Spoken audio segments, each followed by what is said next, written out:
discapacidad y su protocolo facultativo, acontecimiento que cambió el abordaje de la discapacidad, reconociendo a la persona con discapacidad como sujeta de derechos y protagonista de su vida. Asimismo, generó las condiciones para la aprobación de la Ley Especial de Inclusión en nuestro país. Como Asociación de Padres, Madres y Familiares de Niños, Niñas con Discapacidad de El Salvador, exigimos al señor Presidente de la República la pronta implementación de la Ley Especial de Inclusión y la creación de su respectivo reglamento. Porque todos y todas podemos ser parte del cambio y contribuir para que los derechos de todas las personas con discapacidad sean respetados. Este es un mensaje de Asociación Los Angelitos. Hora 10. Que la realidad tome la palabra a través de la ciudadanía activa. Sí, nos escucharon, pero solo con ustedes tenemos otra pasarela que la van a hacer inclusiva porque ahí pasan los niños. Hay que empezar resolviendo los problemas básicos de las mayorías populares. Estamos preocupados porque ya son 2 días que nos han quitado el agua por completo. Yo llevaba a mi papá súper grave, lo llevaba con vómito, con diarrea. Nos dieron las 10 de la noche y nada. Hora 10. De lunes a viernes a partir de las 10 de la mañana. En la internet puedes buscarnos en nuestra página web www.ysuca.org.sv, en Twitter como @ysuca917 y en Facebook como Radio YSUCA 91.7 FM. YSUCA, contigo en la nueva era digital.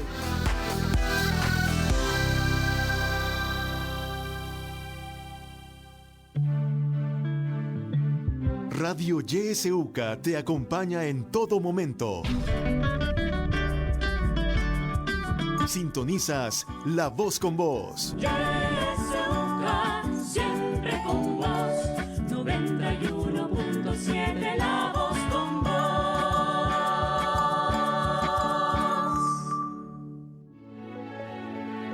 Política, economía, realidad nacional. Presentamos La Entrevista, un espacio de análisis y discusión producido por YSUCA.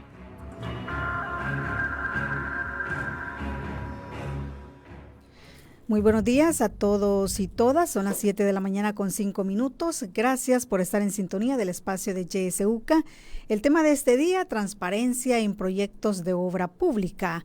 Para abordar este tema se encuentra con nosotros Wilson Sandoval, él es coordinador de ALACFUNDE. Le damos la bienvenida. Muy buenos días, Wilson. Buenos días, Kenia. Un gusto estar por acá. Un saludo a todos, todas.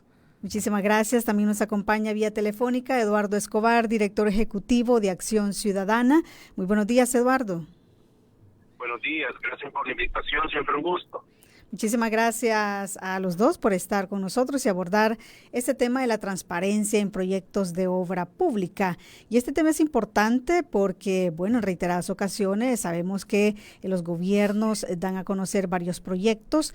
En esta ocasión nos vamos a referir a algunos proyectos que ya se han anunciado, como el Aeropuerto del Pacífico, el Tren del Pacífico, y también se ha anunciado que va a haber construcción de centros penales. Todos estos proyectos pues conllevan, sabemos, diferentes etapas desde que se adjudica, ¿verdad?, este proyecto, pasando por ese proceso de licitación, ya la ejecución de la obra y también la concesión. Y en todos esos procesos es importante que los salvadoreños, que la ciudadanía conozcamos qué es lo que ha pasado en todos esos procesos.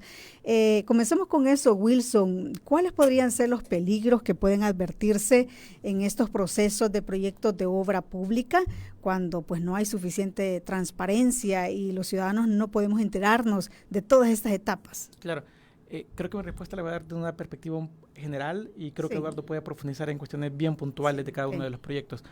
Una de las cuestiones que más preocupa alrededor de iniciativas como el Tren del Pacífico, el Aeropuerto del Pacífico, la construcción de nuevos centros penitenciarios o penales, ¿no?, como comúnmente se les llama, el tema también de obras municipales alrededor de la Dirección de Obras Municipales, la DOM, tiene algo bien particular, y es que ha desplazado por completo lo que es la Ley de Adquisiciones y Contrataciones con la Administración Pública, la LACAP. Una ley que al final y cuentas lo que termina de o lo que busca impulsar es que existan mínimos para que el momento que se ejecuten estos proyectos existan elementos como competencia, cierto grado de transparencia, beneficios también directos a algunas empresas locales sobre otras internacionales, pero en lo que me quiero detener especialmente en el tema de la LACAP. Al desplazarla genera un problema, y es que cómo garantizamos de que estos proyectos hayan sido ejecutados de manera que pueda existir el mínimo de elementos de corrupción.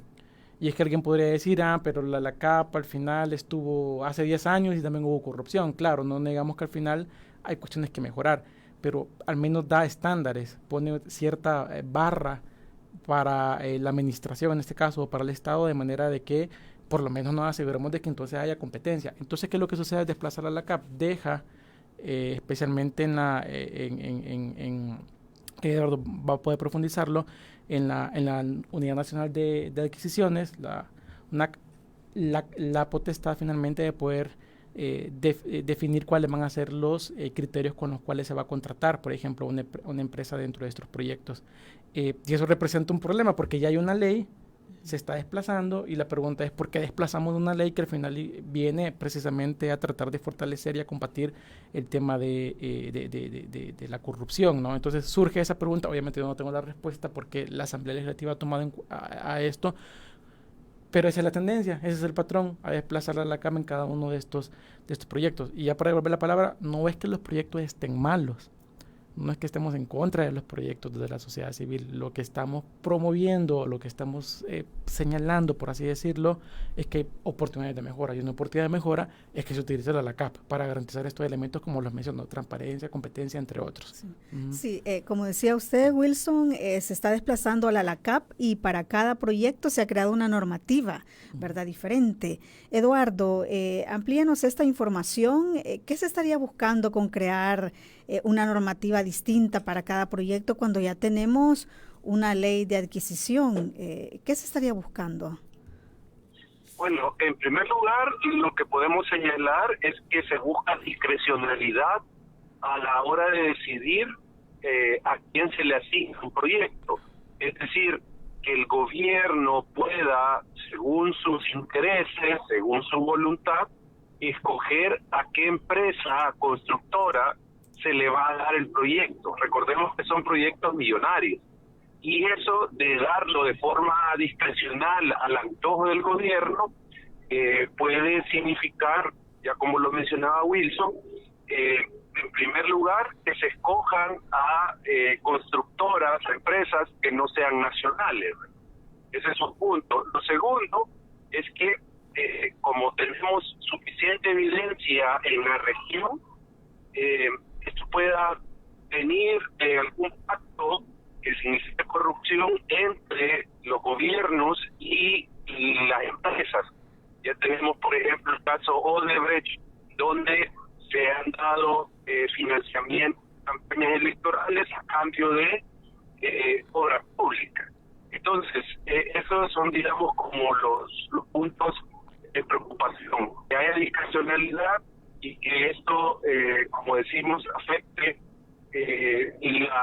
los intereses nacionales, porque al final de lo que se trata es de que el gobierno para estas horas contrate a las empresas mejor calificadas y que le ofrezcan en el desarrollo del proyecto el mayor beneficio para el país. Eso es lo que se debe de observar, y eso es lo que trata la LACAP. Por ejemplo, que haya transparencia, que las obras o servicios que se le prestan al Estado sean los más convenientes tanto en calidad como en precio, ¿verdad? Entonces, al quitar esta regulación y dejar a discreción del gobierno, se somete a ese tipo de riesgos estas obras públicas. Sí.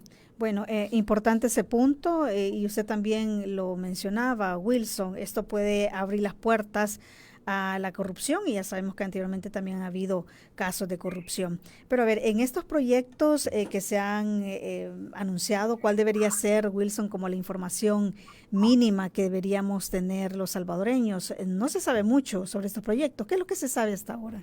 Bueno, yo creo que más allá de lo que se ha hecho público en redes sociales por parte de algunos funcionarios, tanto del Ejecutivo como de la Asamblea Legislativa, y lo que han logrado de alguna otra forma, voy a ocupar esta palabra, rascar los medios de comunicación apenas, no hay mucha información. Y en esa parte también Acción Ciudadana hizo un análisis bastante importante que me imagino Dardo va a mencionar después, pero pareciera que son proyectos que al final, en cuanto a los criterios de transparencia y de poder socializarlos, tienen una enorme debilidad, ¿verdad? O sus puntajes son muy bajos en este tema. Desde la perspectiva tal vez de la Ley de Acceso a la Información Pública, sí hay algunos mínimos que los proyectos deben cumplir, especialmente una vez vayan avanzando en ciertas etapas. Normalmente cuando un proyecto ya ha sido licitado, por ejemplo, y está en firme la licitación, toda la carpeta de esa licitación debe ser una carpeta pública que debe estar expuesta a la ciudadanía, a los medios de comunicación, etcétera. De hecho, el criterio número 3 del Instituto de Acceso a la Información Pública y también otros criterios o antecedentes así lo establecen. Lamentablemente, este tipo de criterios, no solo en nuestros proyectos tal vez, sino que en muchos otros proyectos hemos identificado que ya no se están cumpliendo. Es decir, ya no se dan, por ejemplo, a conocer las carpetas técnicas. ¿Por qué? Porque las definen como información reservada. Entonces, por ejemplo, una de las cuestiones que tiene que pasar acá es que se tiene que saber precisamente cada una de estas fases, cómo ha ido desarrollándose, cómo se han llegado a la conclusión de que es X o Y empresa la que termina siendo o va a terminar siendo la contratada. Todo el proceso de licitación, de las bases también, si es que se dan bases también de licitación, deben de ser públicas, deben ser socializadas de manera que aquellas empresas que así quieran participen dentro de los procesos. Debe ser también público el tema del presupuesto, de cuánto implica, ¿no?, la ejecución de los mismos. Debe ser pública también la información con respecto a los presupuestos relacionados con los levantamientos de las carpetas que sirven para definir la viabilidad o la factibilidad de los proyectos.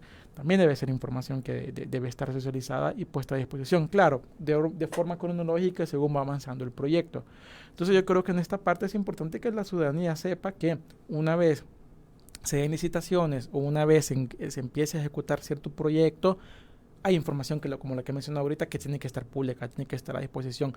Si esa información no está pública o no se socializa, vamos a empezar a encontrar problemas. ¿Por qué razón? Porque surge nuevamente la pregunta, ¿por qué evitaríamos que, por ejemplo, se conozca de la carpeta de licitación una vez, por ejemplo, esté declarada en firme cualquiera de los componentes que vaya dentro del proyecto?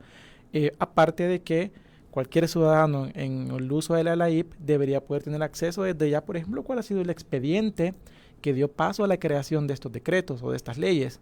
De hecho, nosotros desde la LAC hemos hecho ya una petición a la Asamblea Legislativa para poder identificar cómo se formuló, ¿no?, cómo se formularon, cómo se dieron paso a estos proyectos dentro de las respectivas comisiones. Vamos a ver si la Asamblea precisamente pues entrega esta información más adelante. Sí, pero Wilson, ¿por qué una carpeta técnica que contiene toda esta información es declarada reservada? ¿Cuáles son los argumentos que dan las instituciones para reservar a lo que, como usted dice, debería ser público? Pues? En algunos casos lo que hemos estado viendo es que, por ejemplo, para proyectos en las municipalidades, por ejemplo, Smart City, es información reservada porque alegan que es información de seguridad pública. Información reservada, por ejemplo, también en el Ministerio de Salud con respecto a las cabinas de vacunación, las han reservado por los próximos años, alegando también de que es un tema que puede atentar contra la salud de la ciudadanía.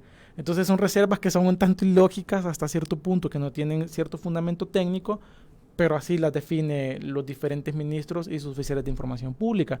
Y así podemos ir una por una. Por ejemplo, el Ministerio de Obras Públicas también han decidido reservar cierta información porque dicen que si la dan a conocer, van a desfavorecer lo que es la competencia entre las empresas, porque alguien puede resultar beneficiado con información que es sensible o es información que pueda dar ciertos beneficios indebidos a una empresa. Cuando repito, ya el instituto ha establecido en secretario número 3 que ese tipo de información es información pública. Y así podemos ir ministerio por ministerio, entidad por entidad, identificando este tipo de lógicas o raciocinios que han hecho de por qué es información reservada. Me atrevería a decir también que si no se cumplen estos criterios como número 3 dentro de estos proyectos, muy probablemente la lógica va a ser que no quieran dar la información o no quieran entregarla porque alegan de que la reserva en virtud de que no quieren desincentivar la competencia o no quieren afectar la competencia entre empresas, cuando no debería ser así. Realmente el que haya transparencia asegura mayor seguridad jurídica y asegura también de que la gente quiera participar en un proceso de licitación porque hay mínimos, ¿no?, donde se incentiva la competencia. Sí, Eduardo, en estos proyectos específicos que mencionábamos al inicio del Aeropuerto del Pacífico, el tren y también estas cárceles que se proyectan construir en el país, siguiendo con esta lógica que hablábamos con Wilson, ¿hay suficiente información sobre estos proyectos como para que la ciudadanía tenga una idea o parámetros de la factibilidad de su ejecución? O, por ejemplo, si los fondos en realidad están disponibles para realizar este tipo de proyectos, tomando en cuenta también que se debe priorizar, ¿verdad?, la obra pública. Sí, ya como lo decía Wilson, las organizaciones no es que estemos en contra de la obra pública, siempre una obra pública tiene beneficios para la ciudadanía, pero esta debe de hacerse con total transparencia, informando a la ciudadanía los aspectos fundamentales de esta obra. Por ejemplo, el tema del presupuesto. Lo que hemos visto es que no hay todavía, no se ha hecho público de dónde se va a financiar estas obras. Es decir, si van a ser préstamos que el gobierno hará, que al final los vamos a pagar todos, porque los préstamos no salen del bolsillo de los gobernantes, no salen de los bolsillos del presidente.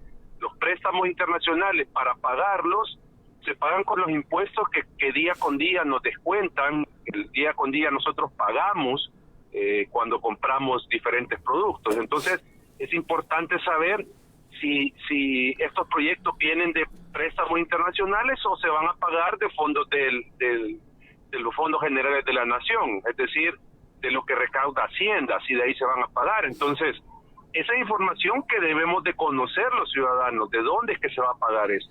Lo otro, por ejemplo, la ubicación de las obras. ¿Por qué es importante conocer esto? Porque yo no sé si mi casa va a ser afectada porque ahí va a pasar el tren del Pacífico, que yo vivo en La Paz, yo vivo en La Libertad, yo vivo en San Miguel. No sé si en el municipio y ahí donde yo vivo, en mi colonia, va a pasar el tren. Entonces me va a afectar.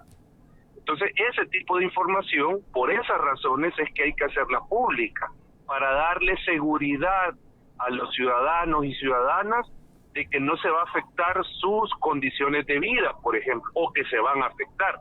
Entonces, todos esos datos, muchos de ellos no están actualmente disponibles para la ciudadanía. No hay información certera de, por ejemplo, a dónde se van a construir los centros penales que se han anunciado. No hay información certera de a dónde exactamente pasará la vía del tren del Pacífico. Entonces, aquí el punto con este monitoreo que hicimos, lo que buscamos es generar en la ciudadanía el interés por exigirle a sus gobernantes, por exigirle a la Asamblea Legislativa que revele esta información, porque al final de cuentas pueden salir afectadas muchas comunidades con la construcción de estos proyectos de obra pública. Sí, Eduardo, quisiera ahondar un poco en este tema. Usted mencionaba la importancia de saber si estas obras, los fondos serán de préstamos, por ejemplo, o será una parte de fondos propios, pero también porque es importante conocer si es que acaso será una donación. Sabemos que hay algunos proyectos, ¿verdad? Acá, como el caso de la biblioteca, por ejemplo, que se está realizando, al menos así lo han hecho saber algunas instituciones, con donación china. ¿Por qué es importante también conocer este dato? Bueno, si en caso fuera una donación no reembolsable, pues obviamente el interés en primer lugar es que se administren bien esos fondos, que no se desvíen para financiar campañas electorales, para llenarle los bolsillos a un funcionario. Digamos, ese es como lo primero. Pero también hay que conocer el origen de los fondos, porque ¿y qué tal que se está financiando con donaciones de un país extranjero la construcción de las obras, que tienen un interés de tener incidencia en El Salvador, digamos, incidencia política, por ejemplo, o tienen intereses geopolíticos, estas potencias extranjeras, teniendo inversiones en el país. Entonces, digamos, eso también hay que ponerle atención, que al no revelar esta información o reservarla, también se da un margen para cubrir este tipo de hechos que pueden afectar al final la soberanía del país. O sea, que El Salvador reciba fondos de otros gobiernos para construir eso, se tiene que conocer las condiciones en las que se dan estos fondos y qué implicaciones puedan tener para el país.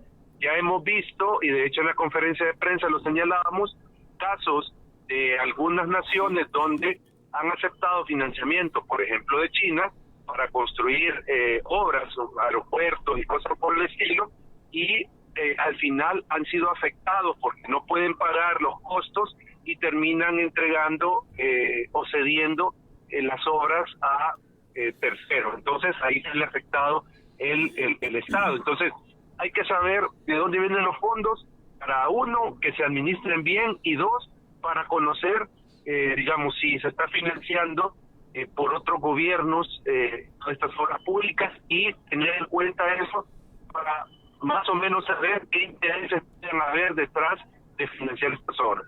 Sí, muy bien, nos queda claro más ese punto.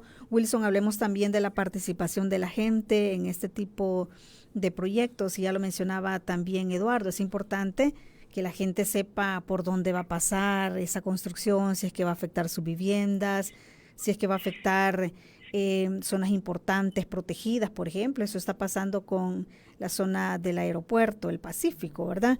Que va a tocar una zona que ya está protegida. Pero qué tan importante es hablar con la gente, conocer sus puntos de vista también, porque pues la gente necesita también dar su opinión en qué manera le va a afectar, y cómo también el Estado va a responder a estas afectaciones de la gente, ¿verdad? ¿Han visto ustedes o han indagado si en alguno de estos proyectos realmente se están dando este tipo de relaciones, de reuniones y comunicación con la gente que va a ser afectada? A la fecha, Kenia, nosotros no hemos obtenido evidencia de que haya existido algún plan o se haya ejecutado alguna acción de diálogo, de socialización incluso de los proyectos frente a comunidades, municipios o zonas que pueden ser afectadas, ¿verdad? Vamos a terminar de corroborar eso si la Asamblea nos entrega, por ejemplo, los expedientes, porque vamos a identificar, por ejemplo, ahí si se llamó a alguna comunidad o a líderes comunitarios o a ciertas zonas para poder como dialogar sobre la formulación e implementación de estos decretos en realidad que derivarían en proyectos como el tren o el aeropuerto. Llama la atención que incluso no en redes sociales circulaba, y eso sí logramos verificar, que una de las comunidades que resultaba afectada en el oriente del país, pues casi que se le eliminó del Google Maps, y uno ya no puede entonces encontrar a esta zona porque ha sido tapada para efectos de invisibilizar de que hay comunidades que pueden resultar afectadas con los proyectos. Y esto es grave, porque si bien debe promoverse el tema de la infraestructura, el tema del desarrollo, no puede hacerse a costas de menoscabar otro tipo de derechos que pueden verse afectados con estos temas. Doy un ejemplo, lo que decía Eduardo, hay que saber dónde va a pasar el tren, hay que saber dónde puede estar el aeropuerto. ¿Por qué? Porque muy probablemente, y en el caso, por ejemplo, del aeropuerto, si no recuerdo, pueden afectarse temas ambientales. Sea bien lo decía, hay zonas protegidas allí y que han sido protegidas precisamente porque hay un tema crítico de medio ambiente en el país que no puede dejar hacia un lado. Pueden resultar afectado el tema del derecho a la vivienda digna. ¿Por qué? Porque hay gente a lo mejor que allí tiene su propiedad, tiene su vivienda y que tiene que ser desplazada.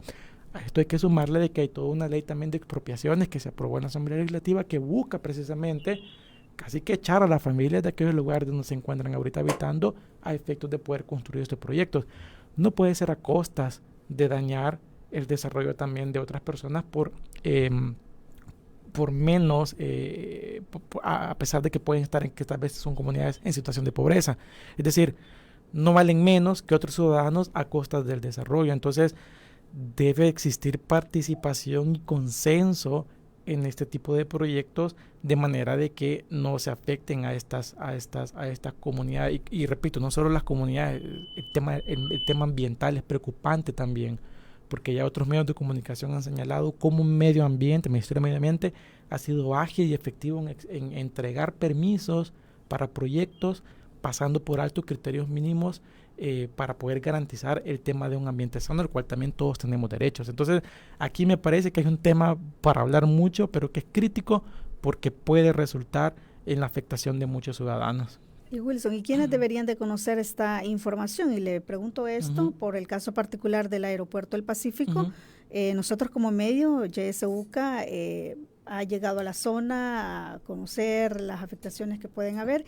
Quisimos este sábado anterior estar en una reunión que tenía CEPA, ¿verdad?, con los habitantes. Sin embargo, no se permitió el ingreso. Dijeron que no querían medios ahí, que era una información, una reunión entre la institución del Estado y la gente, y que entonces era interés de la gente de la comunidad, no nuestro, ¿verdad? Pero son proyectos que se están construyendo o se van a construir con dinero público, con dinero de todo. Y pues uno de los objetivos de los medios de comunicación es precisamente dar a conocer esa información. ¿Qué opina usted de eso? Para empezar, sumamente preocupante que no hayan permitido el acceso a la prensa, independientemente del medio del que fuese. Toda la prensa debería tener acceso a esto, porque ustedes son precisamente los que articulan la información para que la ciudadanía sepa qué es lo que se está haciendo en los proyectos. Entonces, repitiendo la pregunta, ¿quiénes deberían de conocer? Que debería conocerlo todo El Salvador, porque, como Eduardo decía, se ejecuta a través de fondos públicos, es decir, no sale de las arcas de alguna de las empresas de algún funcionario público, no sale de las arcas de algo que esté donando algún funcionario público. Son millones de millones que vamos a pagarlos aquí todos en conjunto. No lo va a pagar uno menos que el otro. Y alguien podría decir, pero es que yo, por ejemplo, yo no tengo una empresa formal, entonces yo no pago renta. No, pero es que todos pagamos IVA. Si es que uno va y compra una coca en la tiendita y pago IVA. Todos pagamos IVA acá en lo que hacemos. Entonces, ese dinero que se va a utilizar para eso viene de nuestro bolsillo. Entonces, bajo esa lógica, bajo ese principio, debe ser información completamente pública todo lo que se desarrolle. Claro, con mayor énfasis y con mayor, creo yo, tono de sensibilidad hacia las comunidades que van a resultar afectadas. Me preocupa que no se ha dado el acceso también en la prensa, porque ¿qué se oculta? ¿Qué se busca ocultar al final para que el resto no sepamos qué es lo que está pasando allí?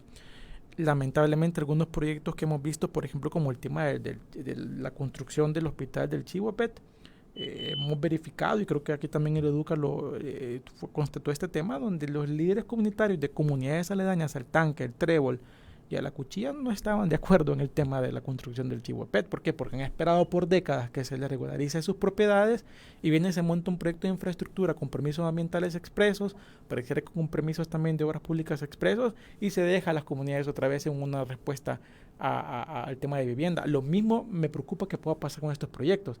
Gente que lleva años esperando agua potable, acceso a salud, acceso a mejores escuelas, pero que va a verse afectado otra vez por un proyecto de infraestructura sin que solucione sus derechos más básicos. Así es, vamos a hacer una pausa en este momento. Cuando regresemos continuaremos hablando sobre este tema y también escucharemos sus opiniones y comentarios. Ya volvemos.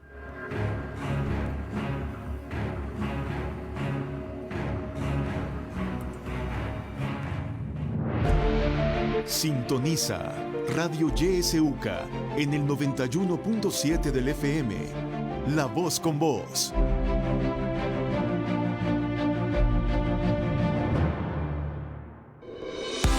En la internet puedes buscarnos en nuestra página web www.ysuca.org.sb, en Twitter como @ysuca917 y en Facebook como Radio YSUCA 91.7 FM. YSUCA, contigo en la nueva era digital.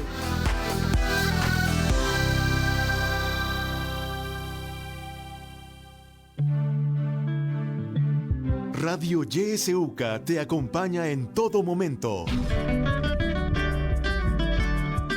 Sintonizas La Voz con Vos. YSUCA,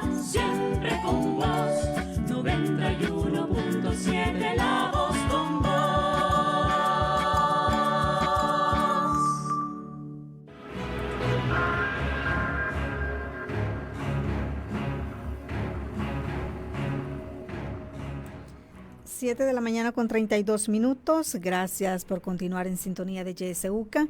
Estamos hablando sobre transparencia en proyectos de obra pública. Nos acompaña Eduardo Escobar de Acción Ciudadana y también está con nosotros Wilson Sandoval, coordinador de ALAC Funde, y estamos hablando pues sobre cómo debe haber transparencia y también información en todos estos proyectos que se han anunciado: el Aeropuerto del Pacífico, el Tren del Pacífico, nuevas cárceles que ya han sido anunciadas de parte de este gobierno. Es momento de que usted pueda participar, si así lo considera. Puede hacer sus preguntas directas al 2275-9501, 2275-9502. Ya tenemos una llamada. Buenos días. Bueno, buenos días. ¿Aló? Sí, le escuchamos. Sí, mire, yo quiero opinar sobre estas cosas, estos proyectos que están en el gobierno. Por ejemplo, dice que va a ser un estadio. Mire, eso es malgastar el dinero en un estadio. Aquí en la capital tenemos 2 estadios, señores. Tenemos el Mágico González y tenemos el Cuscatlán. Pero en el Mágico González, ¿para qué se usa? Para nada. Está desocupado eso. Con las canchas que tenemos nosotros aquí para el fútbol, que tenemos suficientemente las canchas que están. Entonces, en cambio, ¿por qué no hacen más hospitales, escuelas y otras cosas más importantes que necesita el pueblo? Pero no, mire, el estadio ese va a arrancar a saber a dónde va a ir a meter toda esa gente que va a usar ese proyecto de ese mastodonte para que esté desocupado, y la gente se va a dañar, mucha gente. En cambio, en hospitales, escuelas, pues entonces no usa mucho espacio. Debemos de pensar el gobierno debe pensar en otras cosas más que necesitamos nosotros, no el fútbol. Muchas gracias. Bueno, muchísimas gracias por su participación. Y quisiera consultarle esto a Eduardo, comentario que nos hacían sobre priorizar, ¿verdad?, las construcciones de obra pública, pero también nos envían una pregunta y dice: ¿dónde se puede informar cuánto se sabe de la corrupción en obras públicas? Eduardo. Bueno, con esta última pregunta, yo creo que Wilson puede dar los datos de la LAC donde se puede denunciar corrupción en obra pública.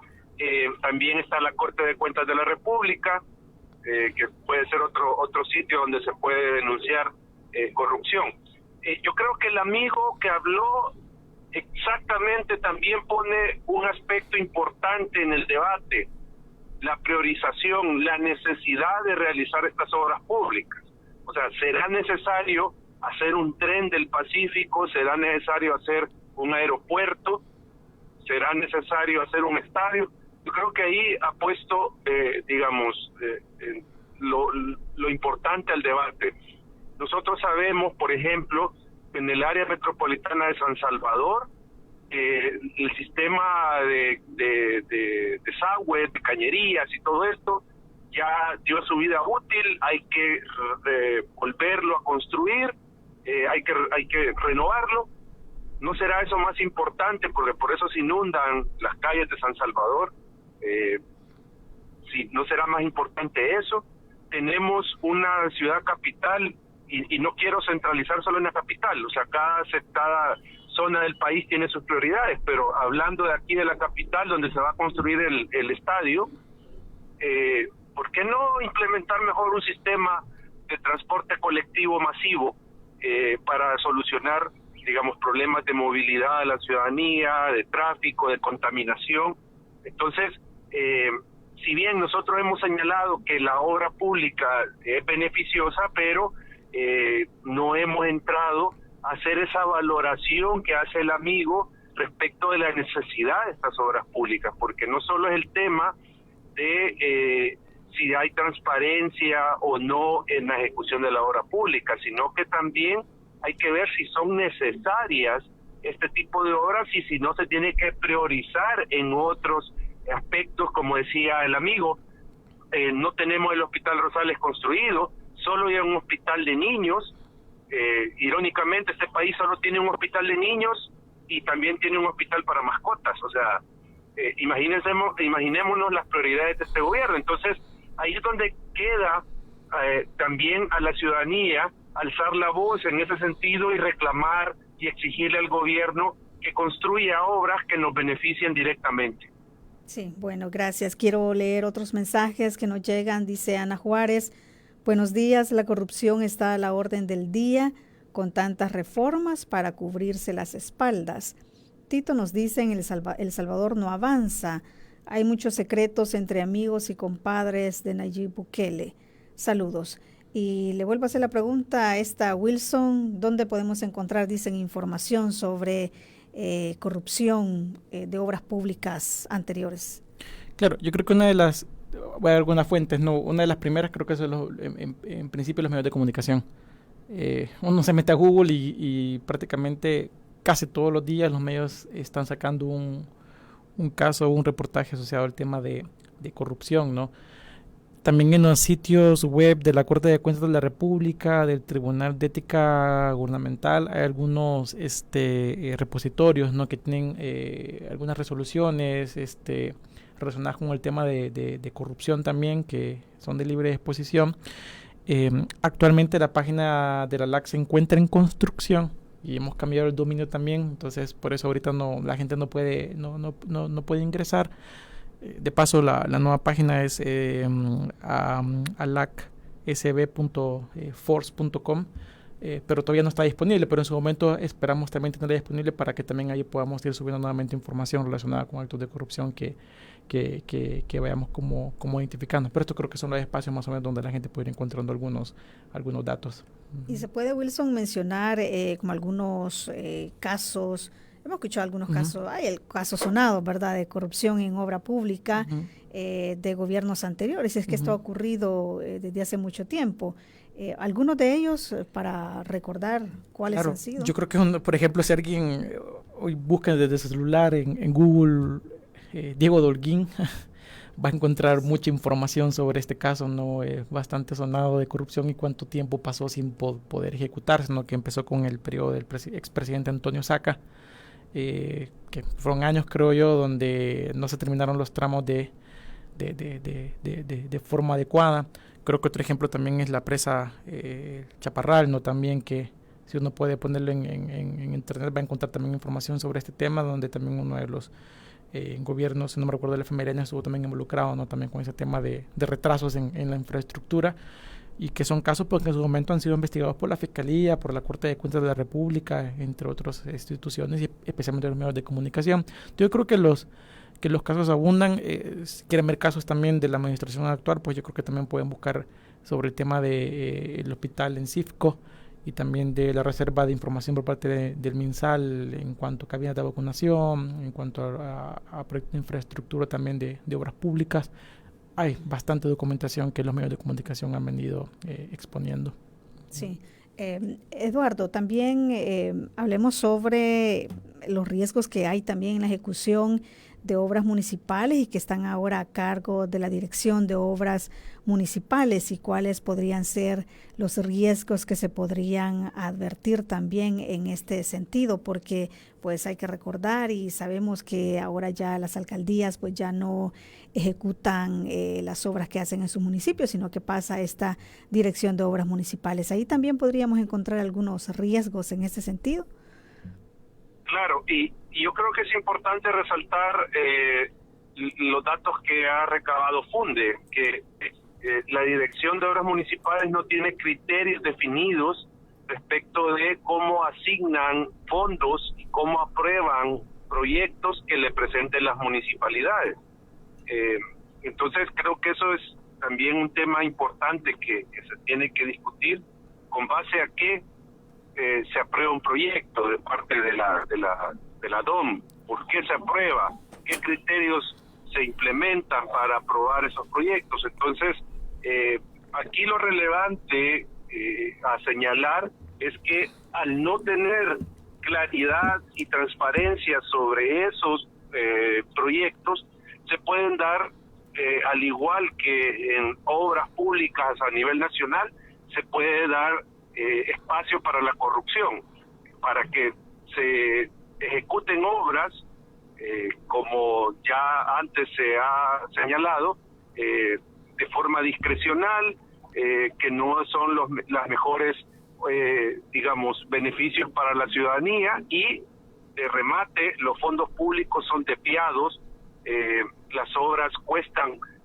más de lo que deberían costar, y quien termina pagando el costo es la ciudadanía, porque tiene obras públicas deficientes, tiene mayores costos, o sea, hay que pagar mayores costos de estas obras, y entonces, como digo, todo esto afecta la calidad de vida de la población porque no tiene la infraestructura necesaria, y nos afecta el bolsillo a todos, como ya lo mencionaba Wilson, porque el tema al final es que todas estas obras, tanto a nivel municipal como a nivel de gobierno central, las terminamos pagando todos. O sea, nosotros somos los que ponemos los recursos al final para que se construyan estas obras, y por lo tanto debemos de exigir que se manejen adecuadamente estos fondos. Sí.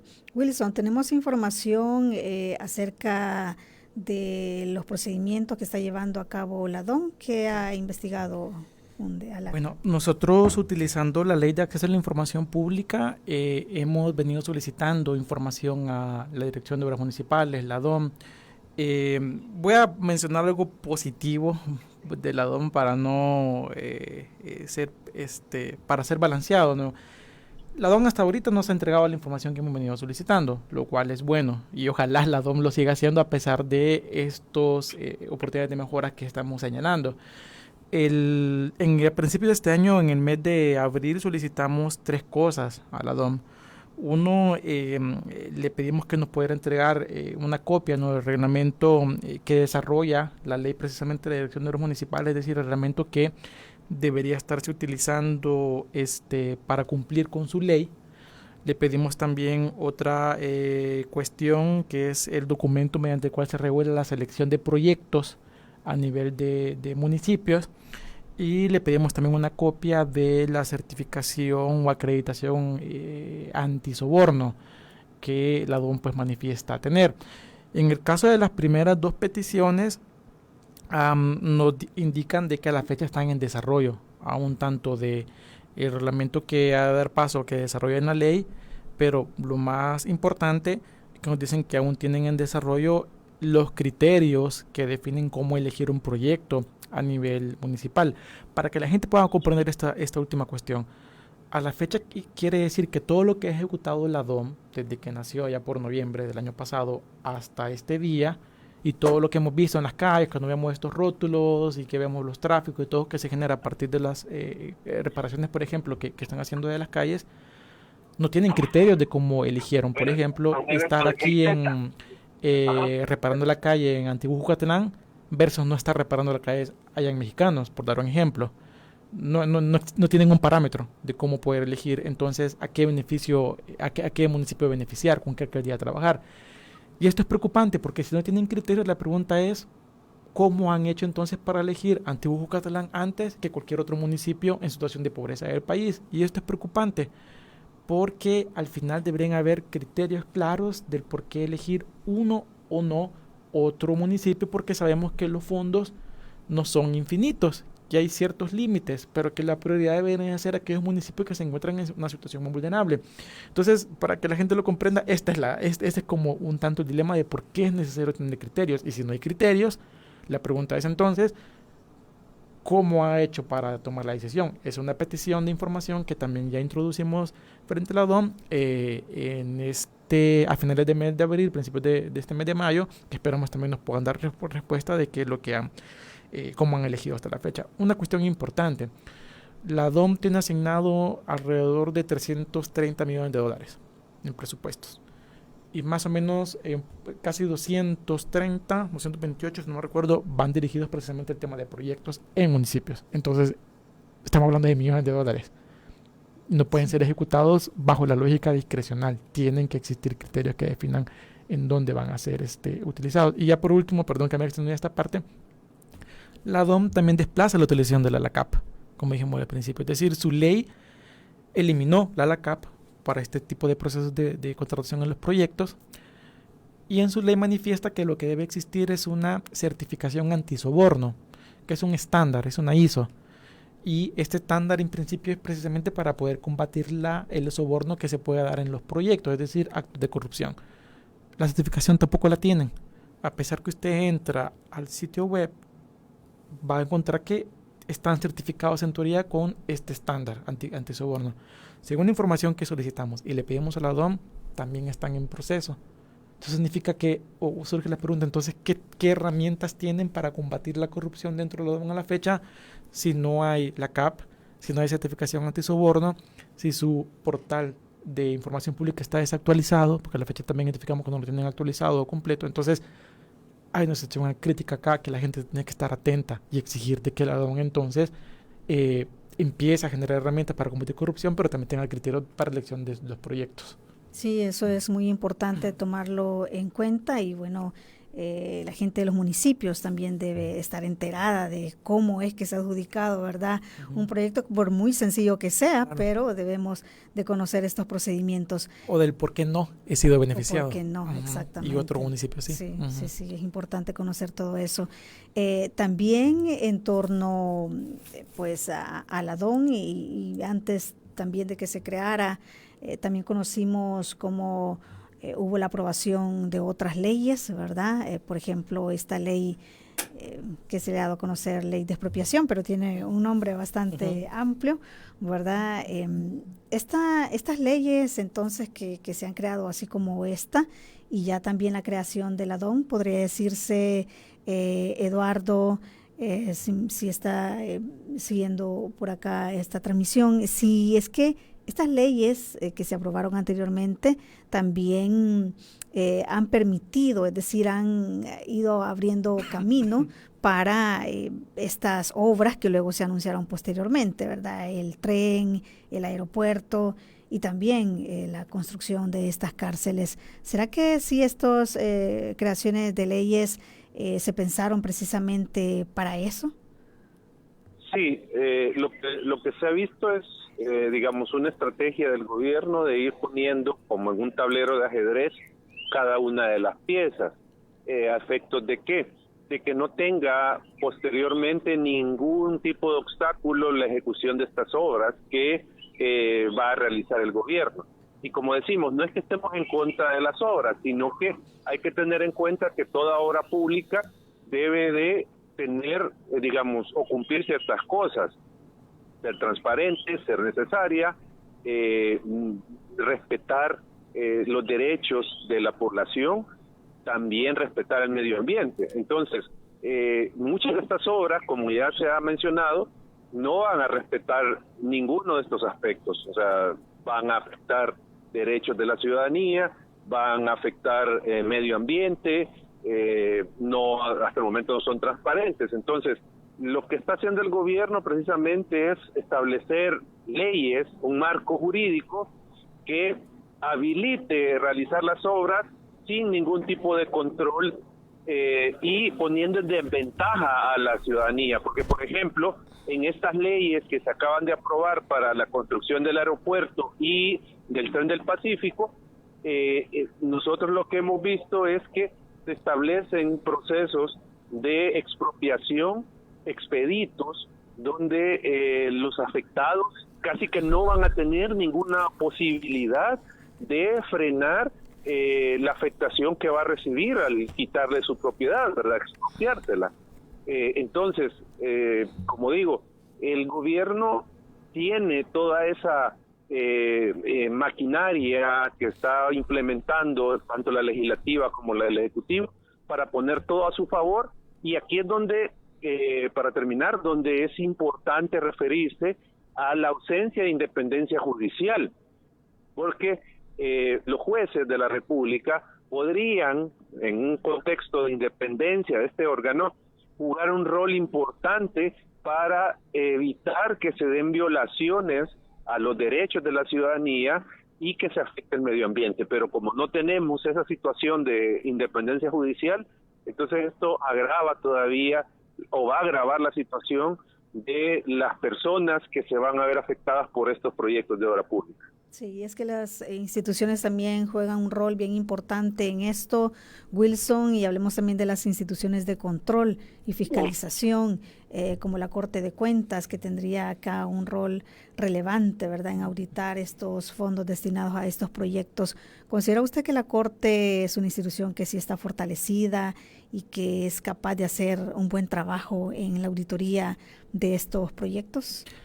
Yo creo que sí es capaz de hacerlo. Es decir, creo que tiene la técnica suficiente como para poder hacer las respectivas auditorías y ejercer su rol de Contraloría.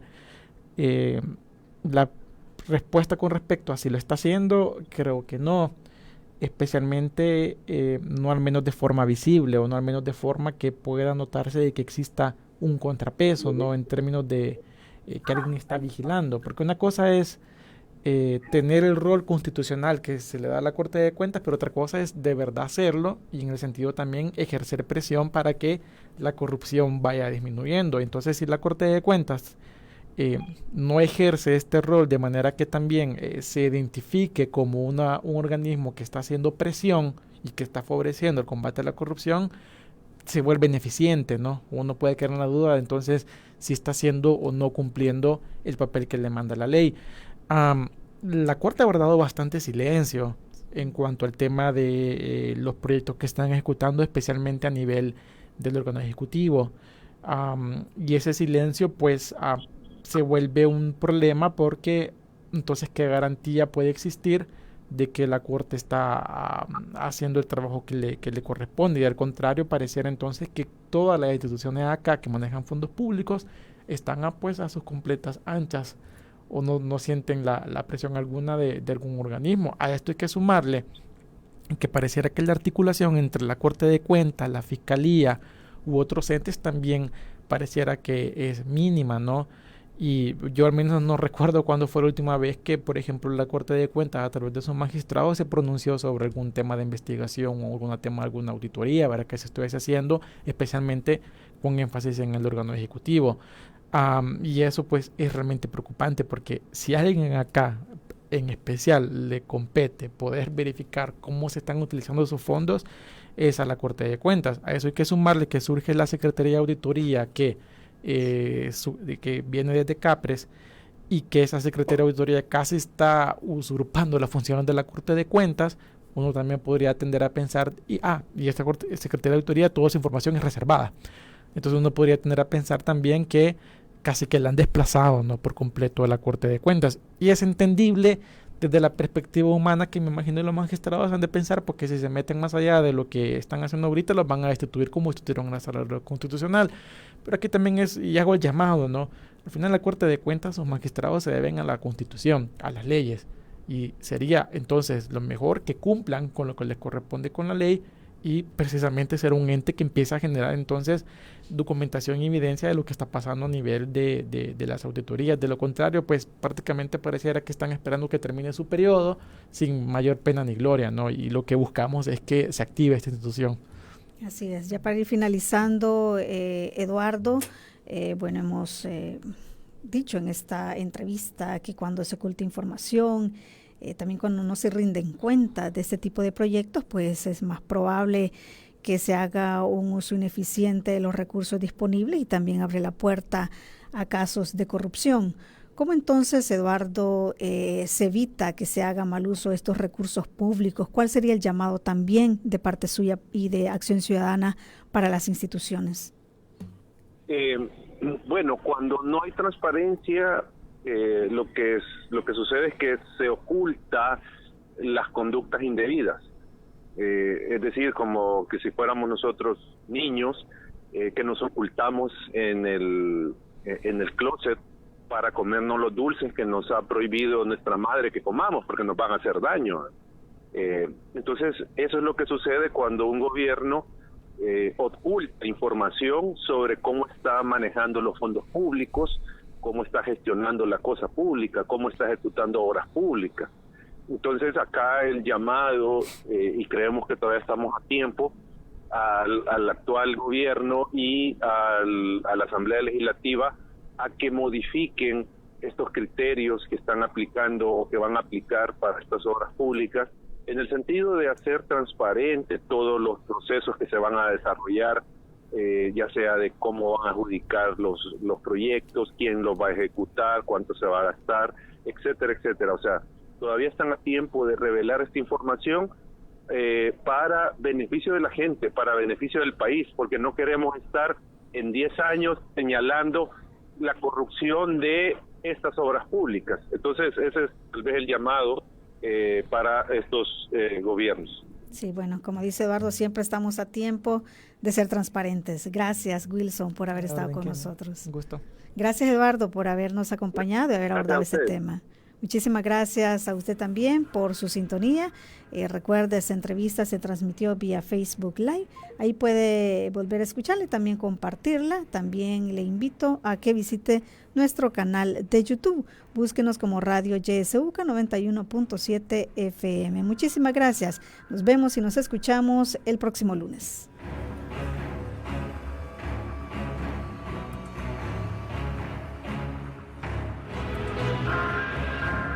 Esta fue La Entrevista.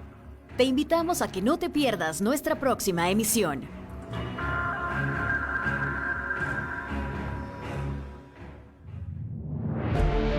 Sintoniza Radio YSUCA en el 91.7 del FM.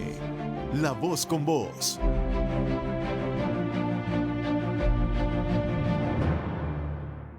En mayo, las personas con discapacidad conmemoramos la entrada en vigencia de la Convención sobre los Derechos de las Personas con Discapacidad y su protocolo facultativo, acontecimiento que cambió el abordaje de la discapacidad, reconociendo a la persona con discapacidad como sujeta de derechos y protagonista de su vida. Asimismo, generó las condiciones para la aprobación de la Ley Especial de Inclusión en nuestro país. Como Asociación de Padres, Madres y Familiares de Niños, Niñas con Discapacidad de El Salvador, exigimos al señor Presidente de la República la pronta implementación de la Ley Especial de Inclusión y la creación de su respectivo reglamento. Porque todos y todas podemos ser parte del cambio y contribuir para que los derechos de todas las personas con discapacidad sean respetados. Este es un mensaje de Asociación Los Angelitos. Hora 10. Que la realidad tome la palabra a través de la ciudadanía activa. Sí, nos escucharon, pero solo con ustedes tenemos otra pasarela que la van a hacer inclusiva porque ahí pasan los niños. Hay que empezar resolviendo los problemas básicos de las mayorías populares. Estamos preocupados porque ya son 2 días que nos han quitado el agua por completo. Yo llevaba mi papá súper grave, lo llevaba con vómito, con diarrea. Nos dieron a 10 de la noche y nada. Hora 10. De lunes a viernes a partir de las 10 de la mañana.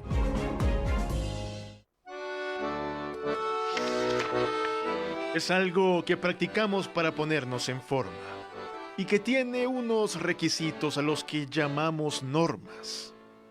Puede ser un balón, una bici o con raquetas. O puede verse en el televisor tomándose alguna bebida.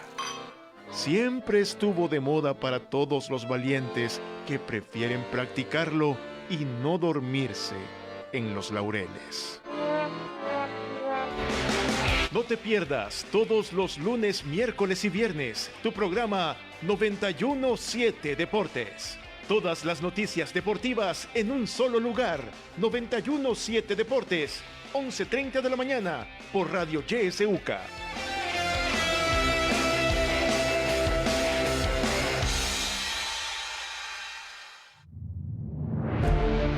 La estación con voz 91.